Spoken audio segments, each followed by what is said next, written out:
Online चल रही class में बीए प्रथम वर्ष के विद्यार्थियों का स्वागत। अब से पूर्व कक्षा में हमने हितोपदेश का संबंध में जाना था कि हितोपदेश की विषय वस्तु क्या है। हितोपदेश वो साहित्य की किस विधा में आता है, क्योंकि साहित्य की अनेक विधाएं हैं। हितोपदेश कथा साहित्य में हितोपदेश की गणना होती है, तो हमने कथा साहित्य के संबंध में भी पढ़ चुके हैं। हम अब हितोपदेश के अंदर 4 परिच्छेद या 4 तंत्र हैं। इसका प्रथम जो तंत्र है, प्रथम जो परिच्छेद है, उसका नाम मित्रलाभ है।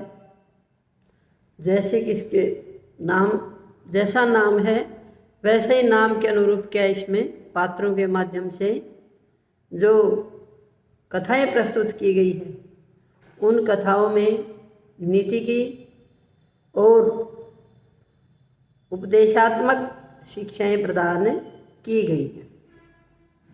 क्योंकि मित्र लाभ के अंदर जितने भी मित्र बनाए गए हैं, और मित्र भी मुख्य रूप से क्या है, पशु और पक्षियों को पात्र बना करके उनकी मित्रता को दिखाया गया है, और उसके माध्यम से ये शिक्षा दी गई है कि व्यक्ति को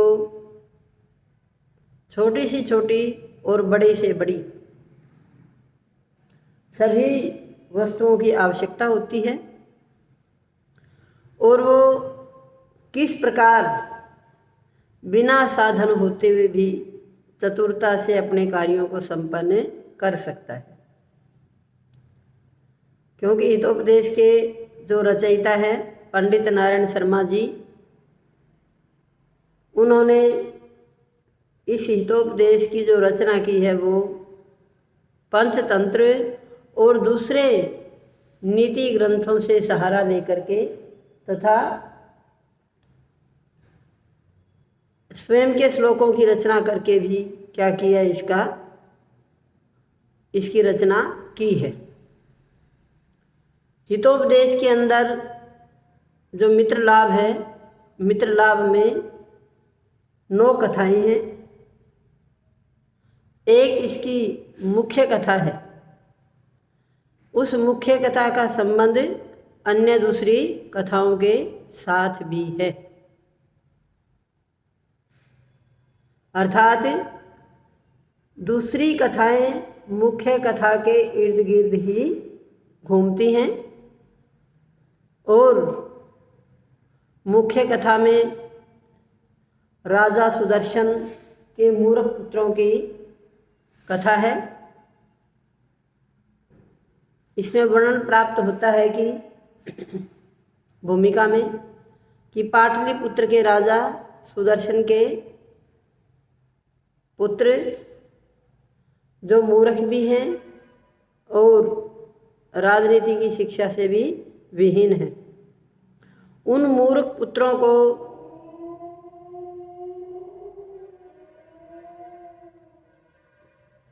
कैसे शिक्षा दी जाए, इस संबंध में वर्णन किया गया है। क्योंकि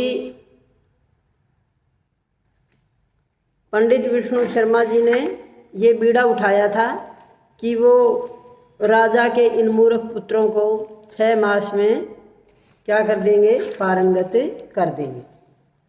तो उन्होंने इसकी जो कथा प्राप्त होती है कि पाटलिपुत्र में राजा सुदर्शन हैं और उनके पुत्र अत्यंत मूर्ख, शास्त्र विमुख तथा अविनयी थे।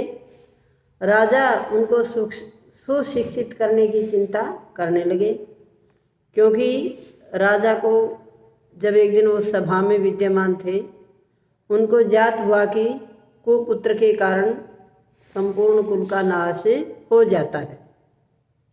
इसलिए उन्होंने सुशिक्षित किया जाना अत्यंत आवश्यक है। अतएव राजा ने एक पंडितों के की सभा बुलाई और उसमें अपना मंतव्य, अपना मत व्यक्त किया। इस सभा में विष्णु शर्मा ने उन राजपुत्रों को 6 मास में नीति विद्या में पारंगत बनाने की प्रतिज्ञा की। तब राजा ने अपने पुत्र विष्णु शर्मा को सौंप दिए और पंडित विष्णु शर्मा ने राजमहल में उन्हें विभिन्न कथाओं के माध्यम से राजनीति की शिक्षा देना प्रारंभ किया। इसकी जो प्रथम कथा है मित्रलाभ की, उसकी मुख्य कथा के वक्ता पंडित विष्णु शर्मा, जिनको आचार्य कौटिल्य भी कहा जाता है और जिनको चाणक्य भी कहा जाता है, और उस मुख्य कथा के वक्ता पंडित विष्णु शर्मा हैं और इसके श्रोता है राजपुत्र हैं। विष्णु शर्मा ने उन राजकुमारों को जीव जंतुओं की कथाओं के माध्यम से नीति की शिक्षा देते हुए बताया कि किस प्रकार व्यक्ति कम साधन से भी अपनी सभी क्रियाकलाप पूर्ण कर सकता है। श्लोक दिया, असाधना वित्तहीना बुद्धिमंत सुवृत्तमा साधयन्ति आशु कार्याणि काक कूर्म मृग आखुवत।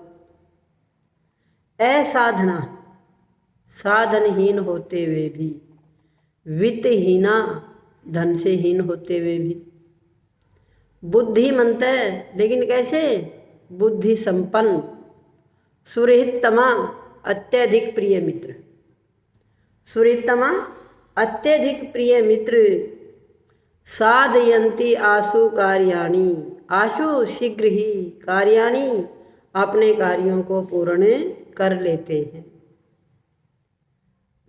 साधनहीन, धनहीन, परंतु सबसे बड़ा साधन क्या, बुद्धि, बुद्धि संपन्न और अत्यंत प्रिय मित्र अपने कार्यों को बहुत जल्दी पूर्ण कर लेते हैं। किसके समान, काक कौवा, कूर्म कछुआ, मृग हिरण और आँखों चूहे की भांति।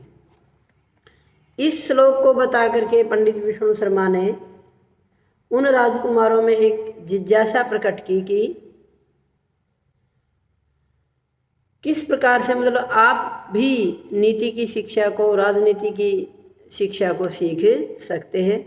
उन्होंने लघु पतनक कौवा, मंथर कछुआ, चित्रांग मृग, हिरण्यक मूषिक की मित्रता की कथा प्रस्तुत की और ये कथा उनको प्रारंभ से लेकर के अंतिम तक, जिसमें अन्य कथाएं भी जुड़ी हुई है, सुनाई। उन्होंने बताया कि गोदावरी नदी के किनारे पर एक बहुत बड़ा विशाल सेमल का पेड़ था, वृक्ष था। उस वृक्ष पर असंख्य पक्षी इधर उधर से चारों ओर से आकर के निवास करते थे। लघु पतनक नामक कौवा भी उस वृक्ष पर रहता था। एक दिन उसने प्रातःकाल उठते ही देखा कि एक बहेलिया उनकी ओर, उस वृक्ष की ओर, वन की ओर चला आ रहा है। और उसको देखते ही उस कौवे ने सोचा कि आज तो सुबह सुबह प्रातःकाल ही बहुत बड़ा अनिष्ट हो गया, अर्थात बहुत अशुभ दर्शन हुए। ये सामान्य लोक व्यवहार में भी देखते हम, किसी व्यक्ति को, हर किसी को नहीं, किसी को, कि आज उसके दर्शन हो गए तो क्या हो गया, आज तो अपशकुन ही होगा। ये कोई जरूरी नहीं कि अपशकुन हो, लेकिन ऐसी धारणा, ऐसी मान्यता हमने बना रखी है। लेकिन वहाँ अपशकुन पक्का था। कौवे ने क्या विचार किया कि आज सुबह सुबह ही अनिष्ट दर्शन हुए, अर्थात इसे बहेलिये के दर्शन हुए हैं और बहेलिया वहाँ पर पहुँचा ही मुख्य रूप से उन पक्षियों को जाल में बांधने के लिए, उन पक्षियों का शिकार करने के लिए पहुँचा था। तब कौवे ने विचार करके सोचा, पता नहीं क्या क्या अनिष्ट होगा। ऐसा कह करके वो कौवा उस बहेलिए के पीछे पीछे चल पड़ा। एक स्थान पर उस बहेलिए ने अपना जाल फैला करके रख दिया और उस जाल पर चावल के कण बिखेर दिए और स्वयं क्या है पास में जाकर के छिपके बैठ गया। उसी समय एक चित्रग्रीव नाम का कबूतरों का राजा परिवार के साथ वहाँ पहुँचा और जमीन पर बिखरे हुए उन चावल के दानों को देखकर सब कबूतर खाने के लिए उस जाल पर टूट पड़े। तभी उन्हें समझाते हुए कबूतरों के राजा चित्रग्रीव ने कहा कि इस निरंजन वन में चावल कैसे हो सकते हैं, निश्चित ही इनके लोभ से हमारा कुछ अनिष्ट हो सकता है, यह स्थिति हमारे लिए अच्छी नहीं है।